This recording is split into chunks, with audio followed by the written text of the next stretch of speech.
Hello everybody. Today I'm going to see if I can beat dead cells without using my primary or secondary slots. As a side note before we begin, I'm going to go ahead and toss up the rules on screen for this challenge. Anyways, I'd like to mention that I am not going to show any failed runs prior to this one. They were all done in the same save, the same rules, and I think a death compilation would be really boring. Now, without any further ado, let's begin. I started the run off by not grabbing any starter items and paying my way to an infantry grenade. With nothing else of note happening, I decided to head to the next level, Promenade of the Condemned.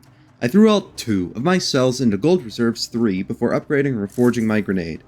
I grabbed the how do I pronounce that? YOLO perk, refilled my flask, and went on my way. Now for the Promenade of the Condemned. I found a shop with nothing I could afford, grabbed a key I'd never end up using, grabbed a blueprint for a weapon I'd also never end up using, and with nothing else of interest, I decided to exit the promenade, headed for the ramparts. In the passageway, I managed to get the time bonus store this time, picking up a sapphire amulet. I spoke to the collector, throwing everything yet again into gold reserves, and spoke to Quillane, and grabbed my main damage dealer for the early game, the Crow's Feet. These things are really strong, spawning wherever you roll, dealing low damage, but inflicting slow status compensation. Build enough stacks of slow on something, and it freezes, which is really nice to have. Anyways, I refilled my flask and headed onwards to the ramparts. Early on, I found some really powerful twin daggers, or as I called them, free money, before buying a sinew slicer. Found a chest with more free money, and with nothing else notable happening, I set up for the Black Bridge. On the way, I dumped my cells into a perk I'd never use, and upgraded reforged my sinew slicer, ending up with some decent properties. I grabbed the Frostbite perk, which just makes Crow's Feet even stronger, and set out for Black Bridge. I was trying this fight up until I got the Sinew Slicer, because I don't know if you've tried, but it's really difficult to beat Concierge with just an infantry grenade. But in reality, this fight wasn't so bad, with the only bad part being my damage or lack thereof, but I did it. The Concierge didn't drop anything useful, save for money, but with its defeat, I made my way to the Stilt Village. On the way, I did make it to the time limit door, which had what would be the best item I'd found for a majority of this run, Lightspeed. I threw all my cells in gold reserves, big shock, I know, before refilling my flask and heading off to the Stilt Village. I made my way through, finding a tonic, which I, of course, sold, before finding the first village key.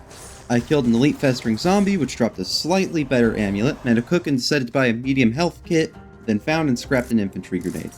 I found the second village key and, with nothing else of note, took the elevator to the next area, the clock tower. On the way, I dumped my cells into Gold Reserves 3 and restocked, reforged my equipment, forgot to refill my health flask, and made my way to the clock tower. Right out of the gate, I ground smashed the floor and found a red flask, or shall I say, more free money, climbed a ways up, and killed an elite bombardier, which dropped a much better amulet than the one I had at the moment. Made my way further up, killed an elite dark tracker, which dropped another slightly worse amulet, and a key I'd never ended up using.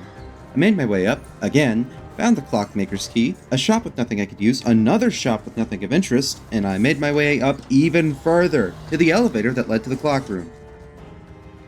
On the way, I unlocked the stun grenade, which I didn't even bother equipping, reforged my sinew slicer twice, remembered to refill my flask this time, and made my way off to the clock room.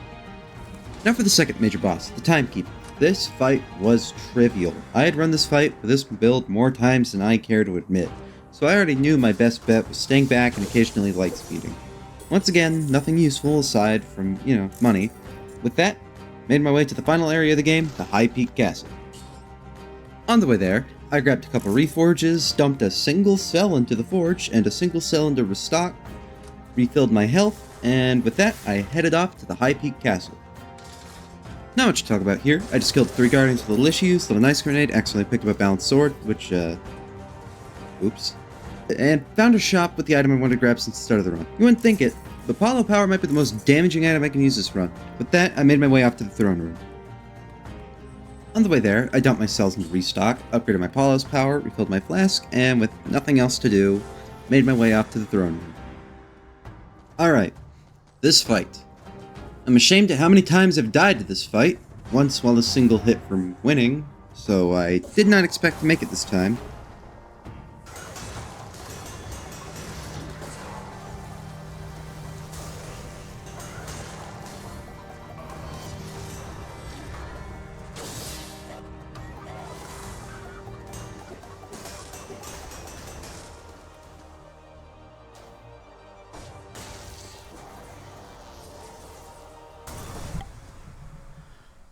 Finally!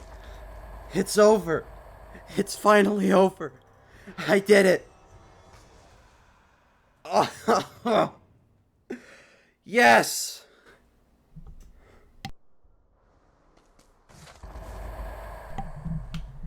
And now, I'm not taking that. Actually, I did want. Oh wow, the lance is really good. But anyways, oh, you can't kill the. Oh, oh, oh, oh, great. Thank you, dead cells. Well, here I thought this was entirely possible. Actually, no, wait a minute. I, I think I have to. I think I have to do it. Well, this run is impossible. I can't blow him up. I can't dash into him. Well,